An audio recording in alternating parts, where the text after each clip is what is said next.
Student welcome in math concept class. आज हम पढ़ेंगे क्लास 11वीं का चैप्टर 2 रिलेशन एंड फंक्शन। इसमें सबसे पहले हम फोकस करेंगे ऑर्डर्ड पेयर क्या है। ऑर्डर्ड पेयर क्या है। फिर हम फोकस करेंगे Cartesian product of two set. Cartesian product of two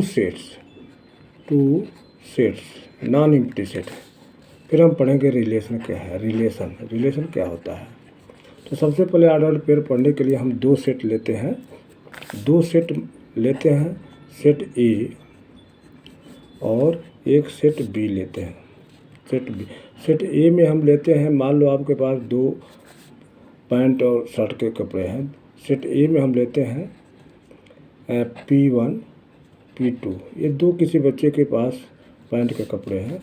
set B लेते हैं जिसमें तीन शर्ट हैं, S1 S2 S3। अब इसको हम अगर कहा जाए कि आप इन दो पैंट के साथ तीन शर्ट को कितने तरीके से पहन सकते हो, तो हम पहनेंगे। एक तो सेट होगा पैंट P1 के साथ शर्ट S1, एक दूसरा P1 के साथ S2, P1 के साथ शर्ट S3 यानी P1 के साथ S1 S2 S3।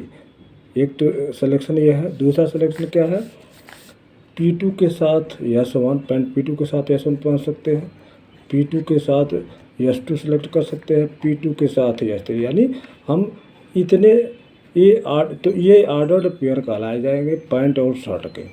तो किन्हीं ऑब्जेक्टों को ऑर्डर में लिखना, दो सेटों के ऑब्जेक्टों को ऑर्डर में लिखना है, एक पर्टिकुलर ऑर्डर में लिखना, ये कहलाता है ऑर्डर्ड पेयर। और इनके सेट को अगर इनके सेट को अगर हम इस तरह लिख दें तो यह ये Cartesian product of two set कहलाएंगे।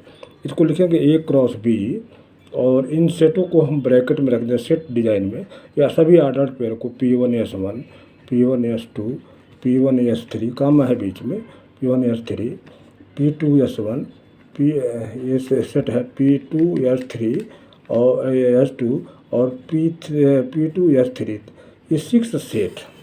तो ये 6 सेट जो बने हैं इनको हम सेट फॉर्म में लिख देने से ये कहलाएंगे Cartesian product of two set. Cartesian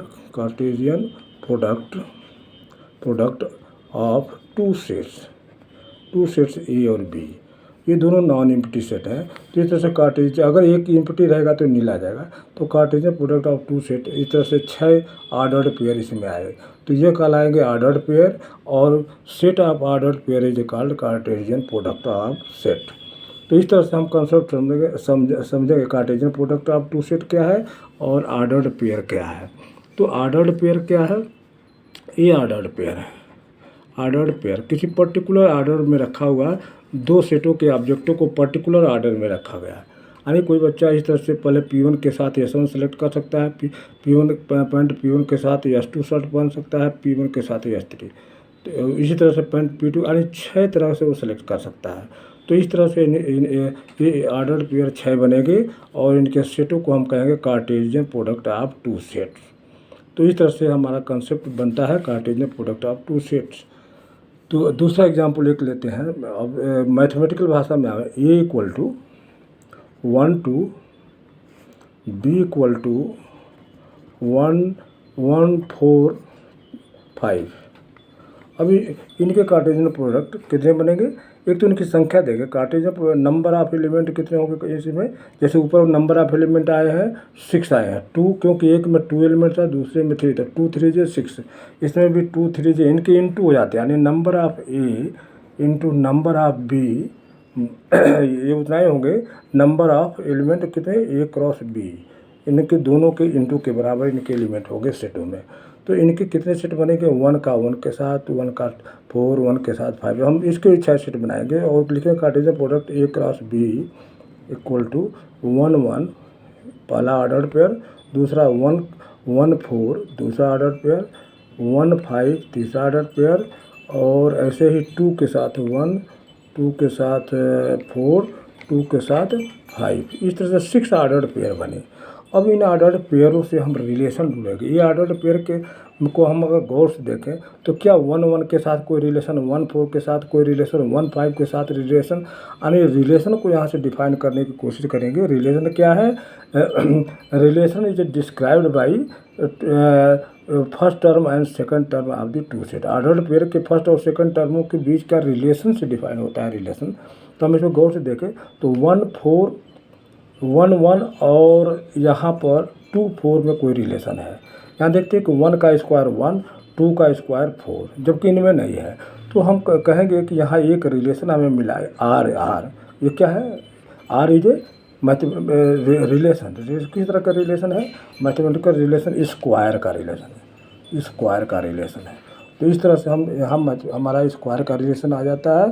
तो रिलेशन आर के अंदर 2 सेट आ गए, 1 1 1, 1 का स्क्वायर 1, दूसरा 2 4, यानी सभी ऑर्डर्ड पेयर इस रिलेशन नहीं हो सकते हैं, लेकिन पर्टिकुलर ऑर्डर्ड पेयर एक रिलेशन हो गए, जिसमें यहाँ मैथमेटिकल रिलेशन क्या हो सकते हैं? स्क्वायर है। तो इस तरह से हम कहेंगे कि यह रिलेशन है। रिलेशन को हम और डिफाइन कर सकते हैं, रिलेशन को डिफाइन कर सकते हैं R relation A to B, relation R A to B, इसको हम ऐसे लिख सकते हैं आर बराबर ऐसे x y such that x y is square of x and x is element of A, y is element of B. तो इस तरह से रिलेशन का डिफिनेशन है। और यह रिलेशन को अगर हम मैप फिगर में देखते हैं इस तरह से, तो यहाँ पर हमारा है 1 2 1 4, हम क्या लिखे थे 5, 1 का स्क्वायर 1, 2 का स्क्वायर 4, 5 किसी का स्क्वायर नहीं। तो यहाँ पर 2 रिलेशन आए। इस तरह से हम रिलेशन को समझ सकते हैं। यानी relation is a subset of Cartesian product of two set A cross B. Relation Cartesian product का एक सबसेट होता है, ठीक है। Relation is a subset of Cartesian product, यानी रिलेशन के जो एलिमेंट होंगे वो A cross B Cartesian product के ऑर्डर्ड पेयर ही का सेट होगा, वही रिलेशन है। यानी relation is a set which is a subset of Cartesian product A cross B. तो इस तरह से हम आज देखें इस छोटे से वीडियो में कि ऑर्डर्ड पेयर क्या है। ऑर्डर्ड पेयर का जो सेट है वो Cartesian product is a set of the ordered pair, और relation is a subset of cross product of Cartesian product of A and B. This is a called relation is a proper subset of A cross B. अगला के लिए आप अगले video का इंतज़ार करें। Thank you.